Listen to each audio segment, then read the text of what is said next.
देखो आज का टॉपिक है हमारा आइसोटोनिक और hypertonic solution. Sorry, isotonic, hypertonic और हाइपोटोनिक। लास्ट टाइम हमने देखे थे ऑस्मोटिक प्रेशर, उसका थोड़ा एक्सप्लेनेशन वगैरह भी दिए थे हमने। अब हमको शुरू करना था आइसोटोनिक और हाइपरटोनिक एंड हाइपोटोनिक सॉल्यूशन।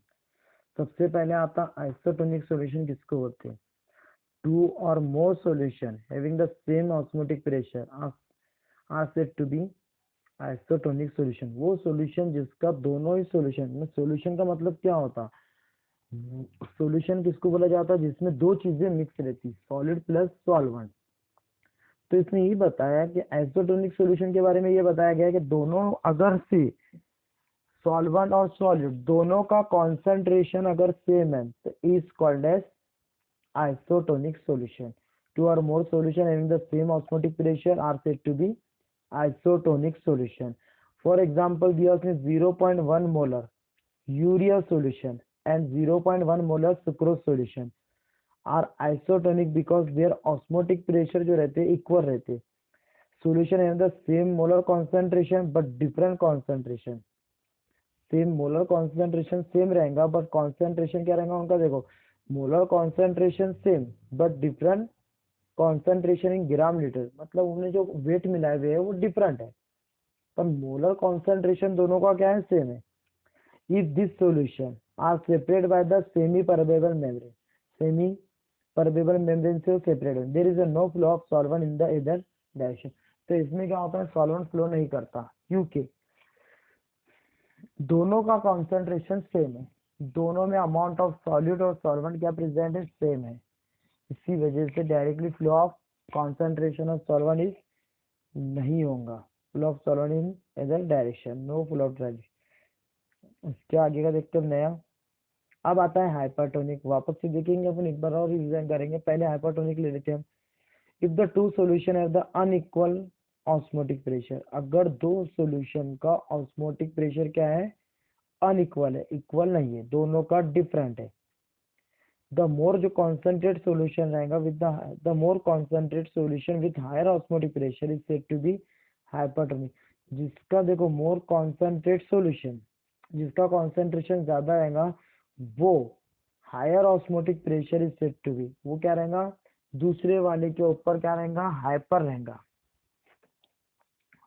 इसमें कैसा बताया उसने कि दो सॉल्यूशन है, दोनों ही सॉल्यूशन का कॉन्सेंट्रेशन क्या है? डिफरेंट है। एक जो रहेगा मोर रहेगा और एक जो रहेगा लेस रहेगा। तो मोर वाला जो रहेगा, more concentrate solution with higher osmotic pressure is said to be hypertonic solution.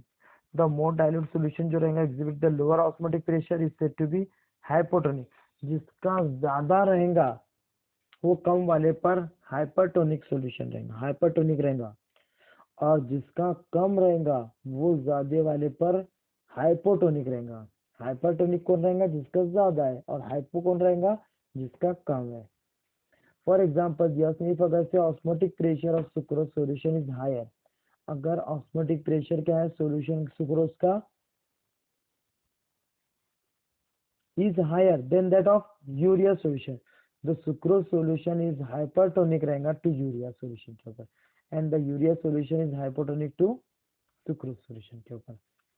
Urea के सुक्रोज का ज्यादा है तो वो हाइपरटोनिक रहेगा यूरिया पे, और यूरिया का कम है तो वो हाइपोटोनिक रहेगा सुक्रोज पे। ये सब उसी की टाइप्स हो गई। और देख लेते एक बार आगे से। सबसे पहले आइसोटोनिक किसको बोला गया? आइसोटोनिक बोले तो वो सॉल्यूशन जिसमें क्या होता है? ऑस्मोटिक प्रेशर दोनों ही चीजों का, दोनों ही मतलब सॉलिड प्लस सॉल्वेंट का ऑस्मोटिक प्रेशर क्या रहेगा? सेम रहेगा। Is called as isotonic solution.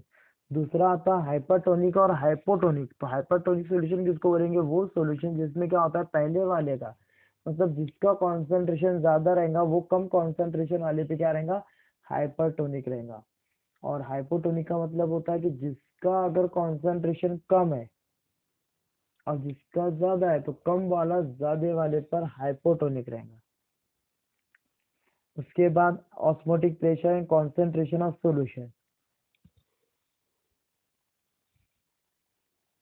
तो ये बताया for every dilution solution the osmotic pressure of follow the equation dVA pi is equal to into RT upon V।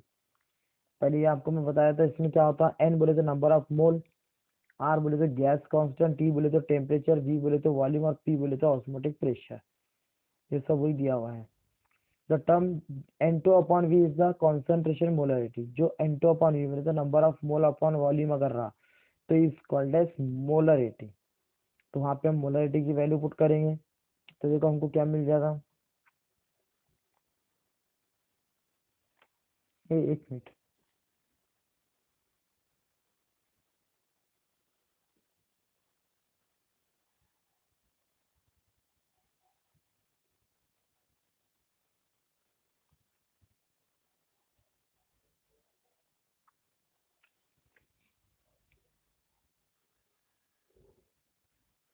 हम्म।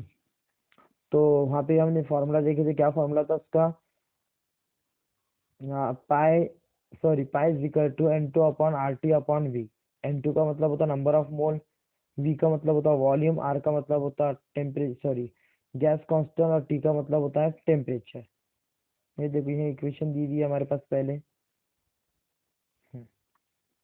उसके बाद में बताया कि जो N2 अपॉन V मतलब नंबर ऑफ मोल और वॉल्यूम अगर दोनों का रेशियो देखा जाए तो is called as molarity.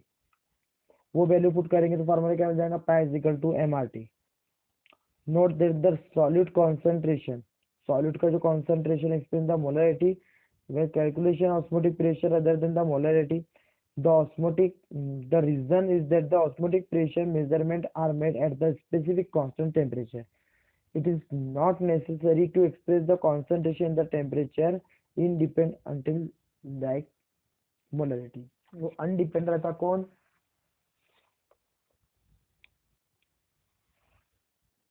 Temperature और रिएक्टर। ये हो गया। उसके बाद आता है इसका मोलर मास। ये हम देखेंगे नेक्स्ट लेक्चर में, molar mass of the solid for osmotic pressure. और उसके बाद का जो टॉपिक रहेगा रिवर्स ऑस्मोसिस वगैरह, वो देखेंगे हम नेक्स्ट लेक्चर में।